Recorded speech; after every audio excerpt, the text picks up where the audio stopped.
Hey, if you've got an iPad and haven't used Procreate Dreams yet, now's the time.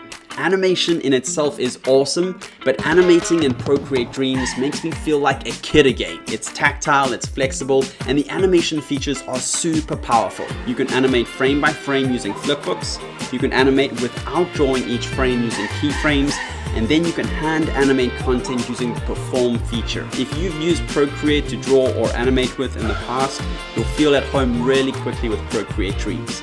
It has a lot of familiar tools, and you can import your artwork, your brushes, and your color palettes. My name is Rich Armstrong. I'm an artist and have been animating since 2006.